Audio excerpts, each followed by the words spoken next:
Hey, you all. So, just wanted to give you some tips about fasting. I've been having this conversation with a few people lately. I've been making some adjustments in my personal life and have been doing some fasting more for spiritual reasons. However, there are physical benefits as well, and you've probably heard about this. And so I wanted to share this with you. Now, there's a number of different physical benefits, but basically what takes place when you go through fasting and in different stages, different lengths, that your body goes through a healing process. So it's really helpful for our DNA. If you have any sort of inflammation in your body, it just has our body has an amazing way of healing itself. And so there's a number of different benefits to that. However, if you want to obtain those benefits and still function throughout the day, it's going to be important that you make some adjustments before you go into it. Okay, first of all, you want to make sure that you're gradually going into the fasting. If you're used to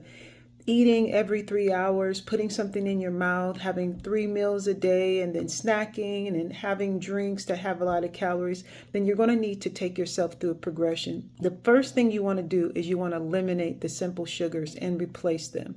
For example, if you drink soda, then replace it with another carbonated drink and give yourself at least a week to do that. Any sort of simple sugars that you're taking in, give yourself a week. Now your body will it won't give you those cravings after about 3 maybe to 7 days. You'll be fine.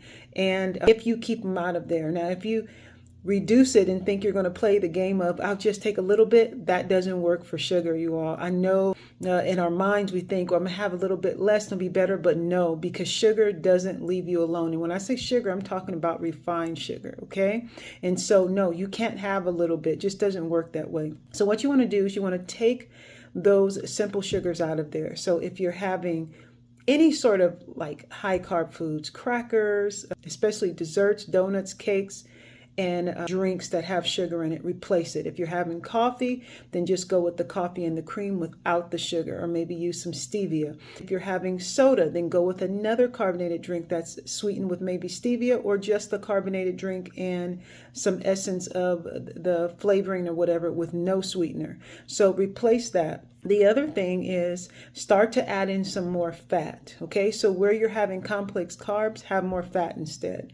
So if you're having chicken breasts with a lot of rice and 2 different kinds of starches on your plate, then you need to take that down. Okay, now your body's going to adapt a lot better if you not just remove it, but if you replace it with fat. And that's what you want to do. So you have a piece of meat that has more fat on it, have vegetables that are cooked in fat, okay? Animal fat, butter, beef tallow, that sort of thing, or olive oil as well. But the animal fats are a lot more nutrient dense, okay? Just make sure it's grass-fed butter, that sort of thing. So take out those complex carbs and replace them with animal fats or healthy fats, okay?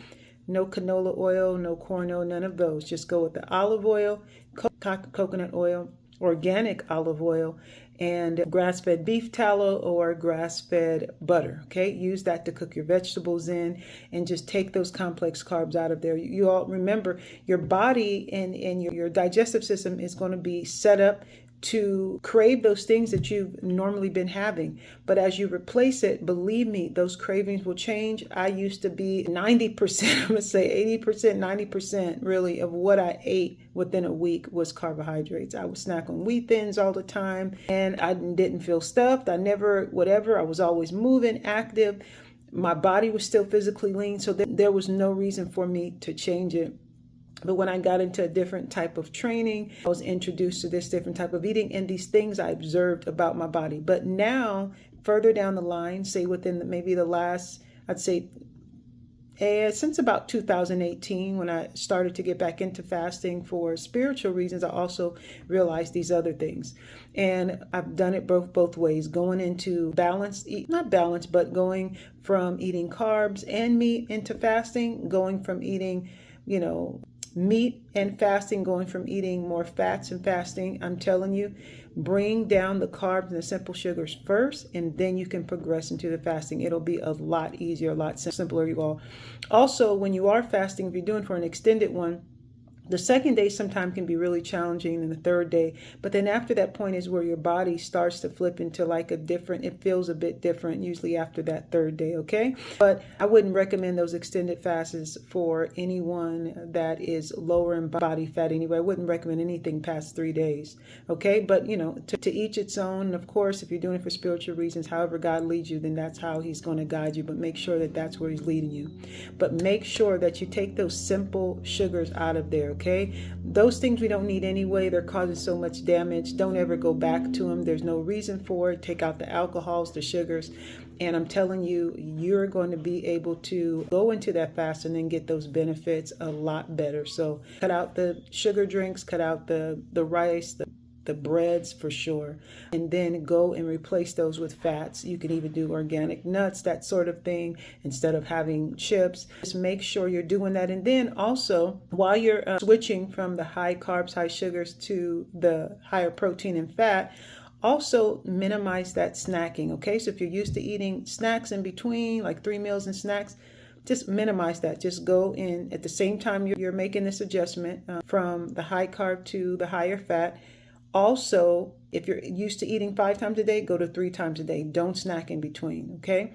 And then take it from there to 2 times a day, okay? And you can go gradually until you build yourself up. And I'm telling you, you will really love the benefits, especially if you have a lot of excess body fat. You really don't need to worry in that area. Of course, if you're taking medications or things like that, then you have to be smart in that area. However, you're going to improve you're going to improve your metabolism overall and the healing structure of your body. Now, don't go getting into fasting and I lost this weight and I'm going to do no, because your body will build up a resistance and you're not trying to hurt your body. So this is something to cycle in and out.